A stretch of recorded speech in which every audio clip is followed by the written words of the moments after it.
ফেসবুকের দিকে তাকিয়ে সরকার পরিচালনার একটা সংস্কৃতি দেখলাম। অনির্বাচিত সরকার এই ধরনের গোপন আলোচনার কাঠামোগত আবহ করতে পারে কিনা, বেনামি মামলার যে গ্রামে গঞ্জে জেলায় যে একটা সুনামি বয়ে গেছে, স্বল্প দক্ষ বা অনেকটাই অদক্ষ একটা সরকারের অধীনে 12 মাস থাকার যে একটা পেইন, সেইটা মোকাবেলা করতে হয়েছে। এবং এই প্রথম দেখলাম ফেসবুকের দিকে তাকিয়ে সরকার পরিচালনার একটা সংস্কৃতি দেখলাম এবং পপুলিজমের কাছে বারবার আত্মসমর্পিত হতে দেখলাম। এবং গণঅভ্যুত্থানের সরকারের পক্ষ থেকে গণঅভ্যুত্থানের পুরো এজেন্সি বা প্রধান নকশাকার হিসাবে একজনকে তুলে ধরার যে ব্যাপারটা, এর ফলে অন্য এজেন্সিগুলো, যেটা মাহমির্জা বললেন বা আপনাদের সার্ভেতে এসেছে যে একটা স্পটেই যাত্রাবাড়িতে 284 জন মারা গেল, সেখানে কিন্তু কোনো ইউনিভার্সিটি ছিল না। আবার ঢাকা ইউনিভার্সিটি আমরা জানি তারা গ্লোরিয়াস রোল প্লে করেছে, কিন্তু ঢাকা ইউনিভার্সিটির কোনো ছেলে কিন্তু মারা যায় নাই অভ্যুত্থানে। তো এই ফলে সরকারের দিক থেকে যখন একজনকে নকশাকার বলা হয়, অন্য এজেন্সিগুলোকে খাটো করা হলো। এবং এরপরে গণঅভ্যুত্থানের 1 বছর না পেরোতেই গত জুলাইয়ের ঐক্যটা কিন্তু আমরা আর এখন পাচ্ছি না। এবং নাগরিক সমাজের যে স্বাধীন কণ্ঠস্বরগুলো ছিল অবশিষ্ট আওয়ামী আমলের শেষের দিকেও, তাদেরকে বিভিন্ন সরকারি পদ পদবিতে আটকে ফেলার কারণে নাগরিক সমাজটা খুব দুর্বল হয়ে গেছে, এখন প্রায় অবশিষ্টই নেই। এবং খুব এটা এসেছে এই কথাটা যে অভ্যুত্থানের ভর কেন্দ্র থেকে নারীদের একদম সরিয়ে ফেলা হয়েছে এবং রীতিমতো সোহরাওয়ার্দী উদ্যানে জনসভা করে নারীদের যা যা বলা হয়েছে আমি উচ্চারণ করতে চাই না, এইটা গত 1 বছরের একটা দুর্ভাগ্যজনক অভিজ্ঞতা। এবং কর্মসংস্থানমুখী আন্দোলনের ভিতর দিয়ে যে অভ্যুত্থানটা হলো, গত 1 বছর কর্মসংস্থান বাড়েনি, প্রবৃদ্ধি কমেছে, বিনিয়োগও কমেছে। এবং কৃষি সমাজ এগুলো এসেছে, শ্রমজীবী সমাজ, দলিতদের নিয়ে অর্থনৈতিকভাবে বৈষম্য কমানোর কোনো উদ্যোগ কিন্তু পাওয়া যায়নি। বাজেটে বিশেষ করে বৈষম্য কমানোর একটা জায়গা তো বাজেট, সেখানে প্রগতিশীল কর ব্যবস্থা এনে সম্পদের যে স্থানান্তর হতে পারত গরিবদের দিকে, সেটা কিন্তু হয়নি। এবং সমাজ জুড়ে যেটা বিপজ্জনকভাবে সুনামির মতো একটা দক্ষিণপন্থী মাইন্ডসেটের বিস্তার ঘটেছে, ভিন্ন মতাবলম্বীদের বিরুদ্ধে মব সহিংসতার বেড়েছে। এখানেও এমন অনেক বুদ্ধিজীবী আছেন, তাদের বিরুদ্ধে প্রকাশ্যে ফাঁসির দাবি আমি নিজেই শুনেছি উপস্থিত থেকে। এনডিএ যে হলো, নন ডিসক্লোজার এগ্রিমেন্ট, যে একটা অনির্বাচিত সরকার এই ধরনের গোপন আলোচনার কাঠামোগত আবহ করতে পারে কিনা, দুটো ঘটনা সম্প্রতি ঘটেছে। যে মালয়েশিয়ায় বাংলাদেশি প্রবাসীদের মধ্যে যে আইএসের সেল এবং পাকিস্তানে টিটিপিতে বাংলাদেশিদের যে সেল, এই দুটো ঘটনা আন্তর্জাতিক মহলে কিন্তু হইচই ফেলেছে, কিন্তু আমাদের দেশে আমরা আবার লুকুচাপা দেওয়ার চেষ্টা করলাম। এবং যে সংস্কার কমিশনগুলো হলো, 11টি সংস্কার কমিশন হলো, টাস্ক ফোর্স হলো, কিন্তু ঐক্যমত কমিশন হলো মাত্র 6টি সংস্কার কমিশনের সুপারিশ নিয়ে, এবং বাকি 5টার সুপারিশও অন্তর্ভুক্ত হলো না। বাকি 5টার কোনো সদস্যকেও ঐক্যমত কমিশনে যুক্ত করা হলো না।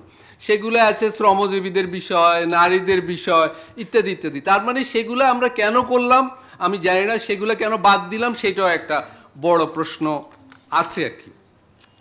এবং দেখুন, আলোচনার একটা দ্বিতীয় ছিল যে ভবিষ্যতের ব্যাপার, আমি সংক্ষেপ করেও সেখানে চলে যাচ্ছি। ভবিষ্যতে যেটা দেখতে পাচ্ছি যে একই ধরনের রাষ্ট্র যেটাকে আমরা 2024-এ ফেলে এসেছি, সেটাই যেন আবার হাজির হচ্ছে। একই ধরনের সরকার ব্যবস্থা বোধহয় আমরা পেতে যাচ্ছি। দেখুন, আজকের আলোচনা এবং জুলাই কেন্দ্রিক সব আলোচনায় যেটা আসে যে 15 বছরের অপশাসন একটা নতুন ফ্যাশনেবল শব্দগুচ্ছ হয়েছে। 15 বছর কেন? 15 বছরের আগে কি হয়েছে? আমরা যে সামরিক শাসন করে আসলাম 9 বছরের, তখন তো ট্রাক চাপা দিয়ে ছাত্র মারা হয়েছে আমাদের মিছিলে, সেই মিছিলে আমিও ছিলাম। তার আগের সামরিক শাসনে কি হয়েছে? তার আগে রক্ষী বাহিনীর আমলে কি হয়েছে? আমরা গুম ইত্যাদি নিয়ে কথা বলছি, তো র্যাব কারা গঠন করেছিল?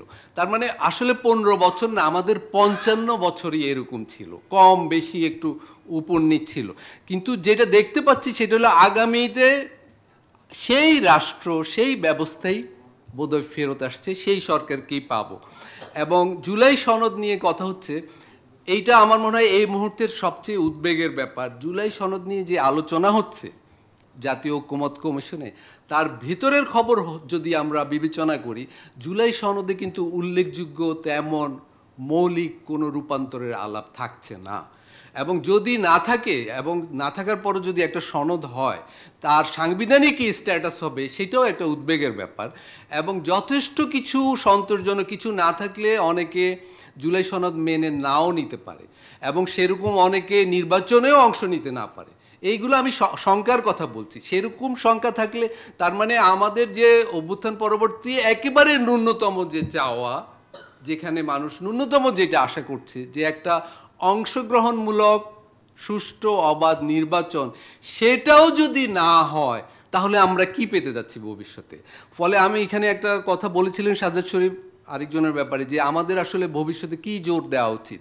আমি বলবো সবচেয়ে ন্যূনতম একটা নির্বাচন যেন হয়, সবাই যেন অংশ নিতে পারে, সেই পরিবেশ যেন হয়, সেইটাই জোর দেওয়া উচিত। এইটা খুবই ন্যূনতম চাওয়া, বড়গুলা চাইতে এখন আর সাহস হচ্ছে না। এইটার কেন হচ্ছে না আমি দুই একটা বিষয় বলি। যে যেমন প্রশাসনিক সংস্কার, জুলাই আন্দোলনের সবচেয়ে বড় বিষয় যে এই রাষ্ট্র কাঠামোর এই প্রশাসনের সংস্কার, সেই প্রশাসনিক সংস্কার নিয়ে একটা কমিশনও হলো মুহিত চৌধুরীর নেতৃত্বে। সেই কমিশন রিপোর্টও দিল। সেই কমিশনকে আমলাতন্ত্র যেভাবে উড়িয়ে দিতে পারলো, তো সেই আমলাতন্ত্র আগামী দিনে আরও অনেক বেশি শক্তি এবং পোক্ত নিয়ে যে হাজির হবে, সেটা বোঝার জন্য তো পণ্ডিত হওয়ার দরকার নেই।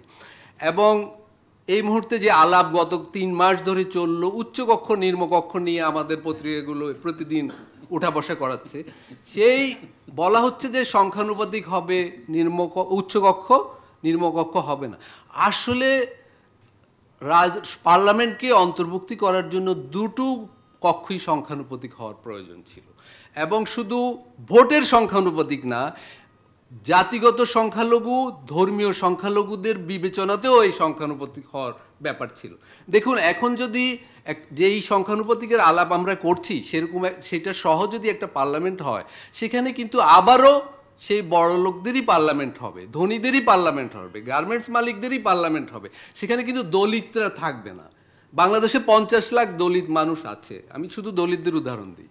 শ্রমজীবী মানুষ তো 6 কোটি আছে, কৃষি সমাজ আছে, তাদের প্রতিনিধি কি এই পার্লামেন্টে থাকবে বর্তমান সংস্কারের? তাহলে কিসের অন্তর্মূলক হবে আমি জানি না। স্থানীয় সরকারের বিকেন্দ্রীকরণটা কিন্তু আলাপে নাই। দেখুন, আমাদের অভ্যুত্থানের একটা বড় এজেন্ডা ছিল বাংলাদেশের প্রধানমন্ত্রীর যে দেবতাতুল্য ক্ষমতা, সেটাকে একটু কমিয়ে আনা, ভারসাম্যপূর্ণ করা। সেটার জন্য তো কেন্দ্রীয় সরকারের ক্ষমতা কমাতে হলে তো স্থানীয় সরকারকে ক্ষমতায়ন করতে হবে। একটা কমিশন হলো, কিন্তু আলাপ কোথাও আপনি পাবেন না, কোনো কমিশনের, ঐক্য কমিশনের আলাপে কিন্তু স্থানীয় সরকার বিকেন্দ্রীকরণের কিছু নেই। এর মধ্যে সংক্ষেপে বলছি যে আরেকটা উদ্বেগের যেটা জায়গা দেখতে পাচ্ছি, যেটা হলো আগামী পার্লামেন্টে যদি পার্লামেন্ট নির্বাচন হয়, সবাই আসেও, একটা শক্তিশালী বিরোধী দল বোধহয় আমরা পাবো না। সেইটা হলো আরেকটা উদ্বেগের ব্যাপার। মানে বিরোধী দল দুর্বল হলে, ছোট হলে কি হয় অতীতে আমরা দেখেছি, সেটা আরেকটা ডিজাস্টার। এবং সামনের দিকে আরেকটা ভীতির কথা বলে রাখি, যে ডিজিটাল মিডিয়াকে ব্যবহার করে যে বড় আকারে রাজনীতিক ডানপন্থী শক্তির যে উত্থান ঘটছে, এটাকে কিভাবে সামাল দেওয়া যাবে আমি জানি না। কারণ এটা পদ্ধতিগতভাবে নানা মহল থেকে উস্কানি এসেছে অতীতেও। মবকে আমরা মব বলবো না, অন্য কি বলবো, এগুলা নিয়ে বিতর্ক হয়েছে, কিন্তু সহিংসতা তো সহিংসতাই, সেইটা কিন্তু দেখতে পাচ্ছি না। বেনামি মামলার যে গ্রামে গঞ্জে জেলায় যে একটা সুনামি বয়ে গেছে, সেটাও একটা বিপদের ব্যাপার। এইরকম মামলা থেকে মানুষগুলো কিভাবে উদ্ধার পাবে আমরা জানি না।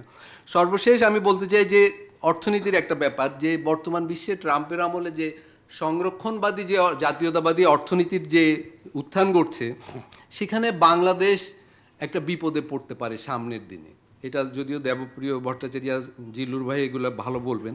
আমি শেষ করছি এইটা বলে যে একটা পজিটিভ দিক আমি দেখতে পাই যে আগামীর জন্যে, যে আগামীতে যদি আবারও অনাচার, কোনো স্বৈরাচার জেকে বসতে চায়, তারা কিন্তু প্রবল প্রতিবাদের মুখে পড়বে। এই ব্যাপারটা বাংলাদেশের তরুণদের মধ্যে মনোজগতে একটা পরিবর্তন ঘটে গেছে। তারা কোনো এজেন্সিকে, কোনো বাহিনীকে, প্রশাসনকে কিন্তু আগের মতো গোলাগুলিকে আর ভয় করে না।